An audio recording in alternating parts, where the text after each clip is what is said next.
వెళ్ళిన తర్వాత నేను ఉపాధ్యాయుడిగా నేను చేసిన ఒక 13 ఏళ్ళ సర్వీస్లో కూడా కొంతమంది స్టూడెంట్స్ చూడగలిగిన నడవలేకపోవటం వాళ్ళ తల్లిదండ్రులు ఇబ్బంది పడుతున్న పరిస్థితుల దృష్టిలో నేను చూసిన దానిలో భాగంగా ఎమ్మెల్యేగా అయిన తర్వాత కూడా మన శైలి గారు మొట్టమొదటిగా డిఓ గారితో నా దగ్గరకు వచ్చిన తర్వాత వారు ఒక ప్రతిపాదన చేశారు.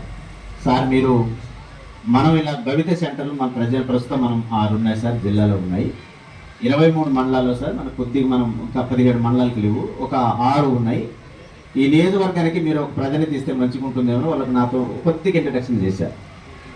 ఎందుకనంటే నేను కూడా సైన్స్ ఫేర్ అనే కార్యక్రమం విజయవంతం చేసిన తర్వాత అరే ఈ సార్కి ఏదో పిల్లల మీద చాలా దృష్టి ఉన్నట్టుంది, మనం ఏదైనా చెప్తే ఒక చేసేటట్టు ఉన్నాడు అనుకుని చెప్పేసి నా దగ్గరకు వచ్చి మొట్టమొదటి రోజు నా టేబుల్ దగ్గరకు వచ్చాడు. నా దగ్గర నేనేమన్నానంటే సార్ ఎంత ఖర్చు అయినా పర్లేదు, అంతే 17 లక్షలు ఖర్చు అయ్యింది సార్ అన్నారు. అప్పటికప్పుడు నా నిధుల నుండి శాంక్షన్ అప్పుడు ఇచ్చేసిన.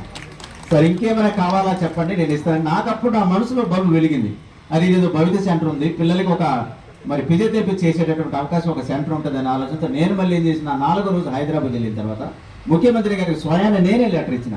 సార్ భవిత సెంటర్ని మనం ఏర్పాటు చేయగలిగితే చాలామంది పిల్లలకు ఉపయోగపడతారు సార్. ఎందుకంటే ఎమ్మెల్యే సార్ మీరు ఏది వచ్చినా పిల్లలు ఇదని లేదు సార్, చాలా ముఖ్యం సార్, మీరు కూడా విద్యాశాఖ మంత్రిగా మీరు ఉన్నారు, మీరిస్తే చాలా మంచిది సార్ అంటే 7వ రోజు సార్ సర్క్యులర్ వచ్చింది. ఆల్ డిఓ ఆఫీసులో సర్క్యులర్ పంపించారు. ఈ భవిత సెంటర్స్ని మీరు అన్ని ప్రాంతాలు మీరు రీసెర్చ్ చేసుకుని ఎక్కడెక్కడ ఏం కావాలో మీరు పెట్టండి అని చెప్పేసి సార్ నా దగ్గరకు వచ్చిన 8వ రోజే సర్క్యులర్ జారీ అయ్యింది. అప్పుడు మళ్ళీ నాకు కాల్ చేశారు, సార్ మేము మీ దగ్గరకు వచ్చి అడిగిన తర్వాత ఏదో ఒకరు వచ్చేసారంటే నేను అంటే ఫోటో పెట్టాను సార్ ఇట్లా అడిగినాను సార్ అని చెప్పేసి. దాని తర్వాత ఈరోజు మన నియోజకవర్గంలో కూడా అసఫరాపేటలో ఉన్నది, కానీ దానికి ఇప్పుడు మన కొత్త అధునూతన ప్రక్రియలో మనం లాస్ట్ ఒక 3 months బిఫోర్ మనం ఇక్కడే లాంచింగ్ చేసినాం. దమ్మపేటలో కూడా భవిత బిల్డింగ్ ఈరోజు ఆల్రెడీ దాన్ని చివరి దశకు వచ్చింది.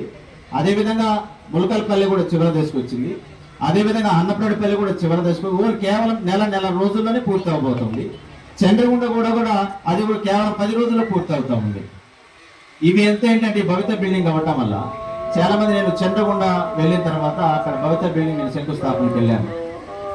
వారికి కూడా ఒక హామీ మాట ఇచ్చినాను సార్. అక్కడ సుమారు 27 మంది వికలాంగులు ఆ రోజు నేను చూసిన తర్వాత వాళ్ళు ఏం కోరలేదు సార్, ఏం లేదు సార్ మమ్మల్ని ఫలానా వికలాంగులుగా మేము ఉన్నాము, మాకు సర్జికల్గా మాత్రం మీరు మాకు అవకాశం అని చెప్పేసి వాళ్ళందరూ అభ్యర్థులు కోరారు.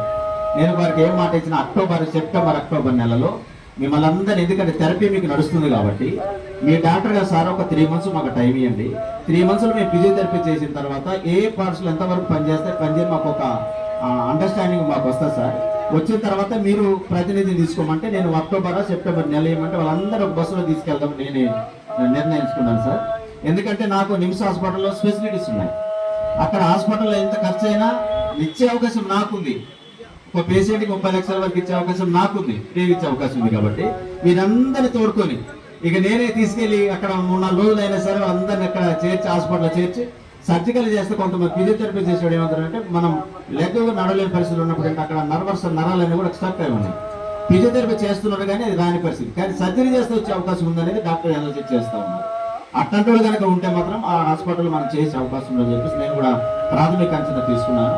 అదేవిధంగా నియోజకవర్గ వ్యాప్తంగా కూడా ఎంతమంది ఉన్నా వారికి సర్జికల్గా కనుక చేస్తే వస్తుంది అని చెప్తే సార్ మీ ద్వారా మీరు ఏదైతే మనం ఎక్కడైతే మరి ఈ దేవర ట్రీట్మెంట్ అందిస్తూ ఉన్నారు, ఫిజియోథెరపీ డాక్టర్లు ఎవరైతే చేస్తూ ఉన్నారో మీ యొక్క ఆలోచన విధానంగా నేను నడుచుకుంటాను.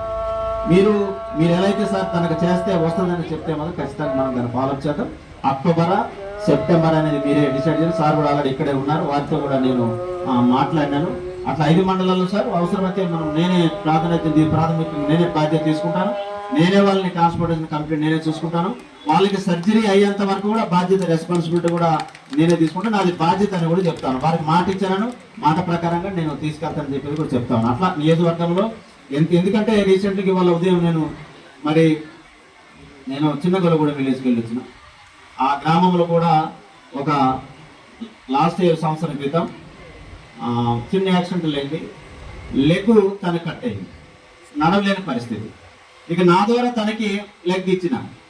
ఇప్పుడు తను చాలా వస్తున్నప్పుడు చాలా ఆనందంతో నా దగ్గర పరిగెత్తుకు వస్తున్నాడు. అంటే నేను కాలు వాస్తవానికి లేదనుకోవాలి, కాలు ఉందనుకోవాలి, కానీ నేను ఇచ్చిన లెగ్తో ఇక అంత స్పీడ్గా పరిగెత్తుకుంటూ వస్తా ఉన్నాడు. అలానే రాచరపల్లి ఒక బాబు క్రికెట్లో మన టాప్ స్టేట్ మీట్లు ఆడొచ్చాడు. అంటే మనం నా ద్వారా లబ్ధి పొందినటువంటి ఏదైతే వికలాంగులకు ఇచ్చిన లబ్ధి పొందిన అనేక మంది నా నియోజకవర్గంలో ఉన్నారు. అవకాశం నాకు ఉంది. కాబట్టి ఈ యొక్క పిల్లల్ని నాది కూడా ఎందుకు ఇంకొక విషయం చెప్తా ఉన్నాను, తల్లిదండ్రులు మీ ఓపిక సహనానికి మీకు హ్యాట్సప్ అమ్మ, మీ అందరికి తల్లిదండ్రులకి. ఎందుకంటే ఆ బాధ్యత, గురుతర బాధ్యత మరి కన్న బిడ్డలుగా మీరు చూసుకునే గొప్ప అవకాశం. మరి ఎందుకంటే వికలాంగులు అయిన తర్వాత చాలామంది అయ్యి ఎప్పుడు పోతాడా, ఏంది పరిస్థితి, కొన్ని కుటుంబాలు ఉంటాయి. నేను నా దగ్గర కొన్ని సందర్భాలు ఇచ్చామని చూసిన. ఎక్కువగా శాతం ఏంటంటే ఎంత ఇబ్బంది అయినా సార్, మా బాబాను చూడడానికి రాహుల్ చంద్రగుండ నేను తన దగ్గరికి వెళ్ళినాను. ఇప్పుడు నా పేరు గుర్తే ఉంది నాకు. నేను వెళ్ళి కూడా 6 months అవుతుంది అనుకుంటా నేను వచ్చినాను. రైట్, రాగానే రాహుల్ పేరు లేదు, ఉందా లేదని సార్ నెత్తిచ్చిన సార్, మీ దగ్గర చూసిన పేరు ఉందా లేదని రోజులకి నేను పేరు చూసిన, రాహుల్ ఉన్నాడా లేదు నేను చెక్ చేసిన నేను.